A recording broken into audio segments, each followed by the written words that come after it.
एक fixed time मिलेगा और उसी फिक्स्ड टाइम में आपको सवाल करने। तो अब आपको सेक्शनल मॉक ज़्यादा फ़ायदा करेंगे कि आप सीजीएल की अगर तैयारी कर रहे हैं तो 15 मिनट में 25 सवाल फोड़ पा रहे हैं नहीं, सीपीओ की तैयारी कर रहे हैं तो 30 मिनट 50 सवाल कर पा रहे हैं। अब आपको मॉक भी सेक्शनल देने होंगे, तभी ज़्यादा फ़ायदा हो सकता है कि जितने टेस्ट प्लेटफ़ॉर्म हैं या आप जहाँ-जहाँ भी टेस्ट देते हैं, वो लोग भी शायद अब सेक्शनल टाइमिंग दे दें, तो आप कंप्लीट मॉक भी दे सकते हैं। साउंड इश्यू बता रहे हैं बच्चे, आप उसको इधर निकाल के रखिए जो वो है, तो थोड़ा-सा इधर कर और ये फुल है इसकी लाइट? ठीक है, कोई बात नहीं वॉइस क्रैक नहीं।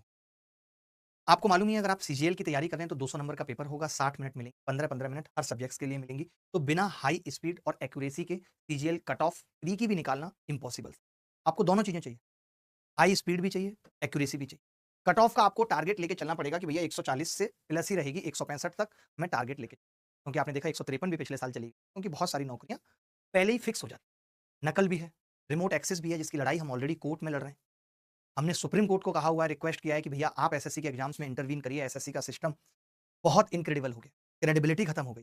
तो उसके लिए हमारी लड़ाई जारी है और उम्मीद है कि 2026 के एग्जाम्स तक सब कुछ ठीक रहे, लेकिन फिर भी आपको उन सब चीज़ों को सोचते हुए अपनी तैयारी करनी है, दिल पे पत्थर रखना है। कई लोग जिनको पता नहीं होता कि एसएससी के अंदर ये दिक्कत है, वो मायूस हो जाते हैं। ऐसा नहीं है कि पढ़ने वालों की नौकरी, उनकी भी लग रही है, ठीक है? अच्छा अब बात आती है टियर 2 मेंस की, तो आपको मालूम होगा कि सीजीएल की अगर आप तैयारी कर रहे हैं, उसके अंदर प्री का उतना ही रोल है कि बस आपने क्वालीफाई कर दिया। अगर आप चाहते हैं कि आपका सिलेक्शन और रैंक अच्छी आए, आपको अच्छी पोस्ट मिले, तो वो टियर 2 डिसाइड करता है।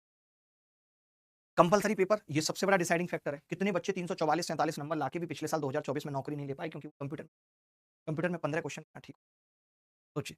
तो ये भी एक बहुत बड़ा चैलेंज रहता है, इसकी तैयारी भी आपको साथ के साथ लेके चलनी पड़ेगी। अब बात आती है कि पीवाईक्यू बहुत सारे लोगों के दिमाग में ये चल गया और यूट्यूब पे भी इस तरीके की बहुत चीज़ें कि अब पैटर्न बदल गया है। अब वो टीसीएस वाला पैटर्न नहीं रहा, अब एडुकेटी क्या एडुकेटी क्या दूसरे ग्रह से आया है। उसको नहीं पता कि किस तरीके के सवाल सीजीएल में पूछे जा रहे थे और अब पूछ आपने देखा है सीजीएल 2025 का पेपर? मैं दिखाऊँगा आपको, तब आपको पता चलेगा कि वैसे ही सवाल पूछे। क्या इस बार ए प्लस बी प्लस सी बराबर 0 और ए की क्यूब बी की क्यूब सी की क्यूब बराबर 3 एबीसी पे सवाल नहीं आए? खूब आए। तो ये जो आपको चमकते हुए थंबनेल दिखते हैं ना कि एडुकेटी बेस्ड पैटर्न ये वो, ये सब में मत दबेगा भाई, सब कुछ वैसा ही है। कुछ बहुत नहीं बदला है, जो थोड़ा बहुत बदला है, जो थोड़े बहुत तरीके अपडेट होने की ज़रूरत है, सवाल अपडेट होने की वो हर साल होता था। टीसीएस के टाइम पे भी कुछ ना कुछ नए सवाल आते थे। उस वक़्त क्या पूरा पेपर 100% प्रीवियस ईयर आ जाता था? कभी नहीं। बात समझ रहे हैं? तो पेपर अभी भी उसी लेवल का आ रहा है। आपको अभी भी पिछले 4-5 साल के पीवाईक्यूएस को रगड़ना होगा, लेकिन मैं ये नहीं कह रहा हूँ कि सिर्फ पीवाईक्यूएस करना है। आपको अच्छे सवाल भी करने हैं। जैसे हम भी आज अगर अपने बैच में पढ़ा रहे हैं, मान लेते हैं प्रॉफिट लॉस पढ़ाया, एक क्लास में 20 सवाल कराते हैं, तो 20 सवाल में 10 अगर पिछले साल के हैं, तो 10 सवाल ऐसे भी होते हैं जो अगले सालों में आएँ। तो आप ये मान के चलिए कि जो पैटर्न है वो 40 से 60% हर साल सेम रहता है। आप देख भी सकते हैं कि जो एसएससी के रिसेंट एग्ज़ाम हुए हैं, उसमें बहुत सारे सवाल वही आए हैं जो पिछले साल टीसीएस के टाइम पे भी आए। तो कोई नई चीज़ नहीं है कि बहुत सारे लोगों के अंदर डर आ गया, एडिक्विटी आ गया तो सब कुछ बदल गया। वो टीसीएस जैसे सवाल क्यों पूछे? सवाल ना टीसीएस के बाप के थे ना एडिक्विटी के बाप के। के बाप के नहीं है, सवाल गणित के हैं, गणित कभी नहीं बदला। हमारे पिताजी जब भी पढ़ते थे तब भी ए प्लस बी का होल स्क्वायर वही था। मोदी जी पढ़ते थे वो ज़्यादा पुरानी बात है, उस वक़्त ए प्लस बी का होल स्क्वायर थोड़ा अलग था, उनकी डेफिनिशन अलग थी, आपने देखी है वीडियो में। बट हम लोगों के टाइम पे ए प्लस बी का होल स्क्वायर सेम था और आगे आने वाले वक़्त में भी सेम रहेगा। अब कुछ स्पेशल ऐसी बात है, जो मुझे लगती है कि अगर आप 2026 के लिए तैयारी कर रहे हैं, तो आप इस तरीके से बाँध लीजिए, चारों सब्जेक्ट आपको 1 दिन में पहले आज से 3 साल पहले ऐसा होता था कि सिर्फ इंग्लिश और मैथ्स आती थी मेंस में, तो बच्चों को बहुत फ़र्क नहीं पड़ता था, प्री का भी स्कोर काउंट होता था, वो 2 ही सब्जेक्ट पे ध्यान देते। हम लोग भी यही कहते थे। कोर्ट केस अपडेट शाम को मिलेगी भाई, एक सक्सेस 240 बार-बार मैसेज कर रहे हैं, रात को आ जाएगा अभिनव मैथ्स यूट्यूब। अब देखिए क्या है बात, 2 सब्जेक्ट मॉर्निंग में पढ़ने हैं और 2 सब्जेक्ट इवनिंग में पढ़ने हैं। कोई भी 2 डिसाइड कर लीजिए। जैसे बहुत सारे ऐसे बच्चे होते हैं जिनकी गणित बहुत वीक होती है, उनको सुबह-सुबह जगने के बाद फ्रेश मूड से मैथ्स पढ़नी चाहिए। कुछ बच्चे ऐसे होते हैं जिनकी मैथ्स इतनी अच्छी है कि दिमाग कितना भी थका हो फिर भी मैथ्स कर लेते हैं। उनको अपना लास्ट सब्जेक्ट मैथ्स रखना है। सबसे लास्ट में मैथ्स पढ़ो, ठीक है? 1 घंटा डेली रिवीजन के लिए देना पड़ेगा।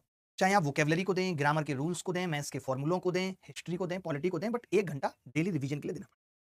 पीवाईक्यूएस हो या करंट अफेयर, जीएस हो, इंग्लिश हो, रीजनिंग हो, मैथ्स हो, आप नहीं छोड़ सकते किसी भी स्थिति में। अभी भी वही सेम पैटर्न है। कुछ-कुछ बदला है तो थोड़ा बहुत बदला। एक बच्चा बार-बार ये लिख रहा है, बेस्ट नहीं। आप ऐसे कैसे बात करते हैं? मतलब मैं तो आपका एक टीचर हूँ, मतलब मैं क्या कोई यहाँ ऐसे ऐसा तो है नहीं कि कोई सब्जी बेचने की बातें हैं या ऐसा कुछ है। ऐसा अच्छी तो लगती है। आप बोल दो कि आपके साथ समस्या है, सर मेरे पास पैसे नहीं है, मेरी हेल्प कर दीजिए। ये ठीक लगता है। आप ऐसे कहते हैं जैसे आप फ्राइडे मार्केट में आए, भैया आलू कैसे दिए? ₹30। ऑलरेडी यूट्यूब के आने से एजुकेशन हो या एजुकेटर हो, उसका स्तर इतना गिर गया है कि वो अपनी तरक्की के लिए, वो अपनी डिफेंडर और मर्सिडीज़ के लिए किसी भी हद तक गिर रहा है। और कितना गिराएँगे? एजुकेटर का गिरा है, एजुकेशन का गिरा है, आप तो अपना मत गिराइए। बताइए? नींद नहीं आती है, इतना खराब लगता है। जिस तरीके से एक एजुकेशन इमोशंस का मामला था, उसको पूरी तरीके से कॉर्पोरेट और बिज़नेस बना दिया, पूरी तरीके से। तो बच्चा नहीं सीखना चाहता। इमोशन से हम आपको पढ़ा सकते थे और आप पढ़ सकते थे। लेकिन जब से ये बेचने और बाँटने की बात इतनी खुल गई, कॉमन आ गई, कुछ चीजें पर्दे के पीछे अच्छी लगती हैं कि बाप ने बेटी के लिए ससुराल जाते वक्त बर्तन दिए, अच्छा लगा। लेकिन कोई कहे कि बर्तन मांग के लिए कोई बर्तन, बर्तन पे बहस चले, वो 5 बर्तन दे रहे हैं, आप कहें 7 बर्तन दीजिए, बताइए इससे ज्यादा दुर्भाग्य की बात क्या हो सकती है? कि रिश्तों में ये एक शिष्य और गुरु का भी एक रिश्ता था, माँ बाप का भी एक रिश्ता होता है। आप अपने बाप को कहें कि तुम मुझे पैसा दोगे, अच्छा दोगे तो मैं तुम्हें सम्मान दूंगा, तो नहीं। अंदर ही अंदर समझ लेना कि बाप का फर्ज है, वो अपना फर्ज निभा रहा है, बेटा अपना फर्ज निभा रहा है, पता ना चले बातें पर्दे के पीछे रहे। फॉर एग्जाम्पल, जब बच्चा छोटा होता है, माँ बाप से पूछता है मैं कहां से आया, माँ बाप कहते हैं एक दिन बेटा अलमारी खोली थी तुम निकल आए थे। अब आपको झूठ बोल रहे हैं, माँ बाप पे तो झूठ का केस चलना चाहिए। बात बताने की नहीं होती, खुद समझ आ जाता है। और खास तौर से रिश्तों में तो ये शिष्य और गुरु का भी एक रिश्ता था, एक गरिमा थी उसकी जो खत्म हो चुकी है। चलिए, इसका नंबर ले लीजिए या इसको हेल्प 250 कोड दे दीजिए, जिससे कि ये मेंस बैच में आ सके। आप बोल दीजिए मुझको, क्योंकि कई बार हमने पहले भी बोला हेल्प 250। ठीक है, ठीक है भाई, आप हेल्प 250 कोड लगा लीजिएगा मेंस के बैच में। मच्छर भी आ गया, बताइए हमसे बात करने। देखिए, अब हम कह रहे थे कि अब एक बच्चा मॉक देता है और मॉक देने के बाद किसी भी तरीके का कोई एनालिसिस नहीं है, सिर्फ मॉक दे दिया, मॉक दे गया। वो मॉक भी जैसे नहीं होते, कुछ बच्चे हमारे गांव में भी एक राहुल हुआ करता था, वो पेपर दे के आता था, वो बोलता था हर बार पूरे 100 में 100, हर बात पे 100 में 100, सब उससे परेशान थे। सेकंड डिवीजन आई उसकी टीम, वो 100 से नीचे बात ही नहीं करता था, क्योंकि उसको लगता था जो वो लिखा है वो सब सही है। ऐसे सीजीएल का पेपर देने के बाद भी बहुत बच्चे कहते हैं हाँ 98 कर दिए थे, 3-4 गलत होंगे, 95 तो सही होंगे, 95 तो नहीं, 190 नंबर आगे साहब। कट ऑफ 153 है, लेकिन भाई साहब लिस्ट में नहीं है, नंबर आ रहे हैं 103।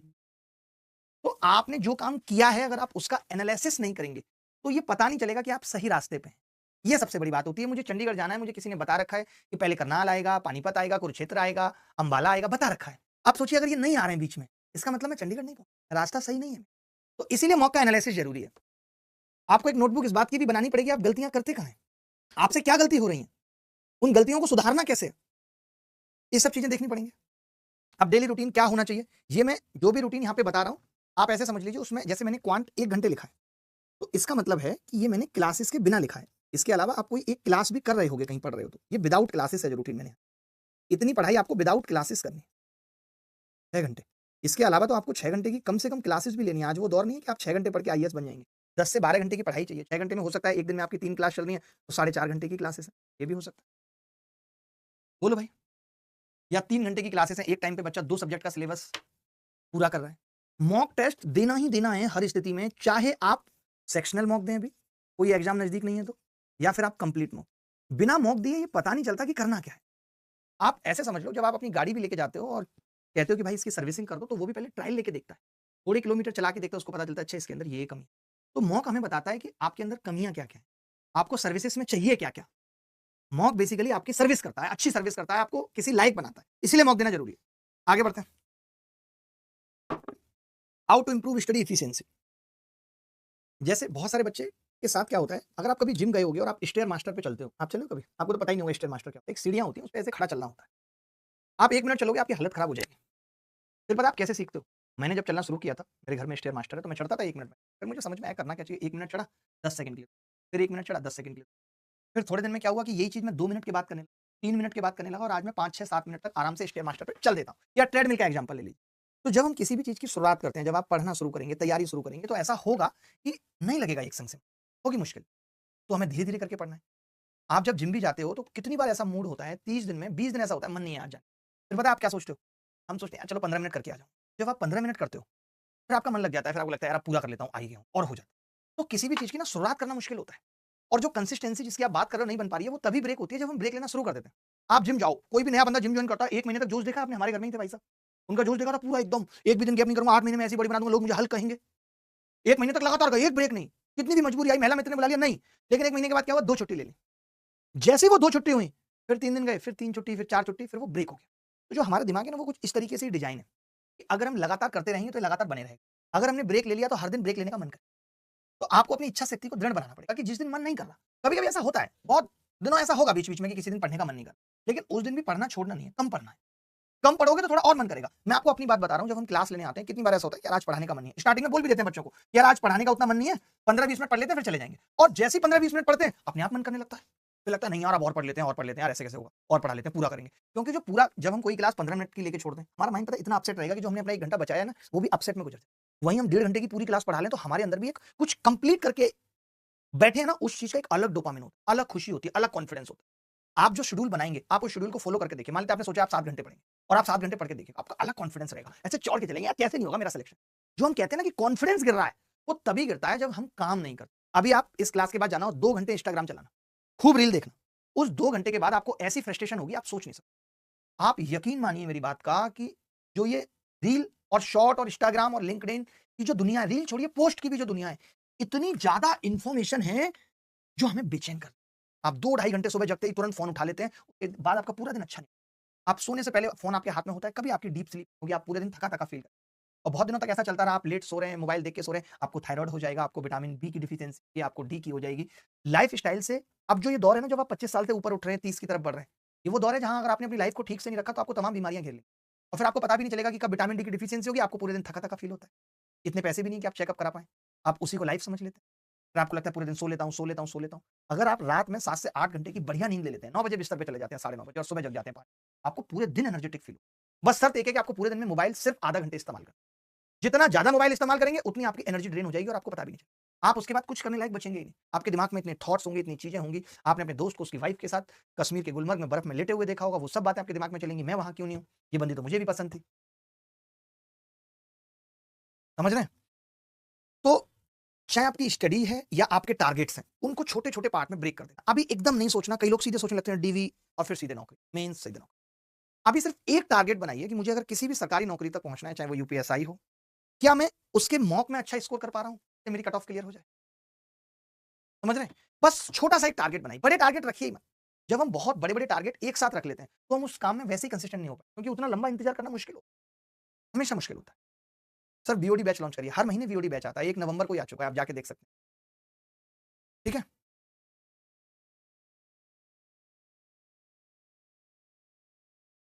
अगला हमने लिखा है कि एक्टिव लर्निंग करनी है, पैसिव लर्निंग नहीं करनी। पैसिव में क्या होता है, आप भूल जाते हैं जल्दी। सीधे किसी के नोट्स उठा लिए, कोई किताब उठा ली, उससे बस लेटे-लेटे पढ़ रहे हैं। बीच में मन हुआ, मोबाइल उठा लिया। तो ये चीज़ें कभी आपको याद नहीं रह पाएँगी, पेपर के अंदर कन्फ्यूजन क्रिएट करेंगे, आपको लगेगा ये उत्तर है, फिर आपको लगेगा ये उत्तर।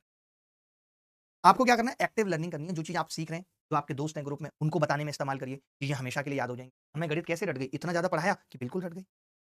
माइंड मैप्स बना के जीएस पढ़िए। कोई भी चीज़ है लाइक आपको फाइनेंस कमीशन पढ़ना है, उसके आपने 4 पॉइंट बनाए सिंपल-सिंपल से और आपने देखा कि ओह! ये 4 पॉइंट है और ये 4 चीज़ें इसके अंदर हैं। इस 4 चीज़ों पे ये 5 सवाल पूछे जा सकते हैं। अब इस टॉपिक पे मेरा कोई सवाल गलत नहीं होगा। अपने नोट्स क्रिएट करिए, भले ही शॉर्ट नोट्स बनाइए। ठीक है? और ये चीज़ क्लियर है कि आप सिर्फ स्टडी को ही नहीं, अगर आप अपनी लाइफ़ को भी एफिशिएंट बनाना चाहते हैं, आप अपनी जीवन की अच्छी दिशा में ले जाना, तो आपको डिजिटल डिस्ट्रैक्शन छोड़ना पड़ेगा। मैं आपको इसलिए कह रहा हूँ, हर दिन कोई ना कोई नई न्यूज़ होगी, हर दिन कोई ना कोई कंट्रोवर्सी होगी, हर रोज़ कोई ना कोई मरेगा, फिर बाद में ज़िंदा हो जाएगा। मीडिया आप देखेंगे, किसी को देखेंगे, इतना कुछ देखने के लिए है कि आपको अपनी लाइफ़ उसके बीच में दिखेगी ही नहीं। तो आपसे हाथ जोड़ के रिक्वेस्ट है और इसका एक ही तरीका है, शाम को 6-7 बजे के बाद अपना फ़ोन बंद कर दीजिए। सुबह 6-7 बजे फ़ोन खोलिए, नोटिफ़िकेशन ऑफ रखिए। ऐसा ना हो कि वो टिंग-टिंग डिसाइड कर रही है आपको फ़ोन कब उठाना है, बल्कि आप जब चाहें तब फ़ोन उठाएँ। ऐसा फ़ोन आपको अपना बना लेना है, अगर आप सच में सिलेक्शन लेना चाहते हैं। मैं आपको एग्ज़ैक्ट बातें बता रहा हूँ, आप यकीन करें कि फ़ोन आज के दौर में हमारा सबसे बड़ा दुश्मन है, जो आज हमें टाइम मैनेजमेंट की ज़रूरत पड़ रही है। आज हम टाइम मैनेज नहीं कर पा रहे, लाइफ़ मैनेज नहीं कर पा रहे, पैसा मैनेज नहीं कर पा रहे, उसकी सबसे बड़ी वजह है सोशल मीडिया, इसने हमें पागल कर दिया। आज जितना पैसा हमारे घर से आ रहा है, उसमें भी हमारा खर्चा नहीं चल पा रहा है, क्योंकि अननेसेसरी चीज़ें सोशल मीडिया में हमें दिखती हैं, मँगा लेते हैं, खरीद लेते हैं और फिर बाद में पता चलता है कि अब पैसे खत्म हो गए। आप किसी को भी देखेंगे 25, 26, 27 साल की एज में उसकी सैलरी 5 दिन नहीं, क्यों नहीं चल रही? पहले तो ऐसा नहीं होता था। मेरे खुद के घर से 10,000 रुपए आते थे, दिल्ली में मैं रहता था और पूरा महीना मैनेज हो जाता। आपकी सैलरी 30-40 हज़ार है, आज आप फिर भी मैनेज। सन-वन की कोई बात नहीं होती है कि सन की बात है। उस टाइम ₹23 का दूध आता था, आज 35 का आता है, 12-13 रुपए ही दूध बढ़ा है। ठीक है? दूसरा है कि study different subject in blocks, जैसे मॉर्निंग में आपको डिफिकल्ट सब्जेक्ट्स उठाने, आफ्टरनून में प्रैक्टिस के लिए जब आपका दिमाग थक जाए, तो आप लाइट और मेमोरी बेस्ड भी उठा सकते हैं। जैसे मैंने कहा ही आपको पीछे, मॉक टेस्ट रेगुलरली आपकी एफिशिएंसी को इंप्रूव करेंगे। अच्छा, एक चीज़ और मैंने यहाँ पे लिखी है कि sit in A proper study environment. हमारे टाइम पे ये नहीं होता था, हमारे टाइम पे लाइब्रेरी नहीं, आज आपके टाइम पे लाइब्रेरी है। एक अच्छी-सी लाइब्रेरी पे ज़रूर पैसा खर्च करिए, किसी चीज़ पे करिए मत, क्योंकि एनवायरनमेंट का होना बहुत ज़रूरी है। अच्छे एनवायरनमेंट का होना बहुत ज़रूरी है। जितना अच्छा आपका ऑफिस होगा, जहाँ पे आप बैठे हैं, उतना अच्छा आपका काम करने का मन करेगा। एक बच्चा लिख रहा है कंसिस्टेंसी कैसे बनाएँ? बता चुका हूँ भाई कंसिस्टेंसी के बारे में कि ब्रेक लोगे कंसिस्टेंसी खत्म है, ब्रेक लेना ही नहीं है। किसी दिन मन नहीं कर रहा है, कम पढ़ना है। अगर आपने 1, 2, 3 ब्रेक लिए, चाचा के लड़के की शादी हो गई, अभी सब छोड़ दीजिए शादी-वादी, यार हमें देखिए। सोचिए हम आज अपने करियर पे इतना फोकस कर रहे हैं, आज सैटरडे है फिर भी क्लास ले रहे हैं, बता रहे हैं बच्चों को। हमारा काम पढ़ाना है, हम उसे कितनी शिद्दत से करें। पढ़ा रहे हैं, यूट्यूब पे बताने आ रहे हैं कि भाई मैं पढ़ाता हूँ, मैं मैथ्स पढ़ाता हूँ, वीडियो डाल रहे हैं छोटे-छोटे क्रिएट करके कि देखो मेरे पढ़ाने का तरीका ये है। हम भी तो कर ही रहे हैं ना। हमारा काम पढ़ाना है, हम उसको अच्छे से कर रहे हैं। आपका काम पढ़ना है, आप उसे अच्छे से करिए, आप नहीं कर पा रहे। एक बच्चा लिख रहा है माइंड शांत नहीं रहता, क्या करें? देखिए माइंड शांत रखना है, एनर्जेटिक रखना है, कंसिस्टेंट रखना है अपने आप को, उस सब के लिए ज़रूरी है कि 6 बजे मोबाइल ऑफ, हर स्थिति में। अगर आप चाहते हैं, अगर आप ये वाली काम कर सकते हैं, करके देख लीजिए 5-7 दिन, फिर 6 बजे मोबाइल ऑफ, 8 बजे एट डिनर, डिनर भी कर लेना है 6 बजे। ऐसा नहीं है कि नहीं करना है, डिनर भी कर लेना है 6। अगर इससे दिमाग काम ना करे, कंसिस्टेंसी ना आए, कॉन्फिडेंस ना आए, तो जो मुझे सज़ा देनी है मेरा नाम बदल देना, अगर इसके बाद ना आए। लिख के दे रहा हूँ गारंटी के साथ, ना आए तो। 8 बजे go to bed, go to bed. Bed पे जाते वक़्त सोचना है कि कल क्या करना है, सिर्फ यही चीज़ दिमाग में रखनी है, कल क्या करना है, और कुछ सोचना ही नहीं है, कल क्या करना है। ये सोचते वक़्त विद गहरी-गहरी साँसें, बहुत देसी तरीका बता रहा हूँ, गहरी-गहरी साँसें लेते हुए स्टार्टिंग में हो सकता है आपको 10 बजे तक नींद आएगी, लेकिन थोड़े दिनों में आने लगेगी अब। साढ़े 4-5 बजे जग जाइए, अपने आप आँख खुल जाएगी, साढ़े 4-5 बजे जग जाइए, जगें। इसके बाद 30 मिनट में 15 minute running, running, 15 minute yoga, बस। ये करना है, इसके अलावा कुछ नहीं करना। और एक और इम्पोर्टेंट पॉइंट कुछ-कुछ लिख ले रहा हूँ, चाय, कॉफ़ी,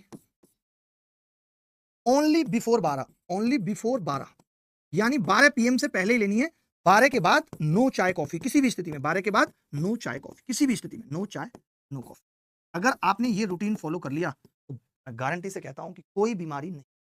इतना ज़रूर कह रहा हूँ, हो सकता है आपके आज शरीर में दर्द होता होगा, विटामिन डी की डेफिशिएंसी चेक करा लें, और नहीं चेक करा रहे हैं, तो विटामिन डी का कैल्सिफेरॉल करके आता है 60,000 यूनिट का, वो हफ्ते में 1 बार लेते रहें।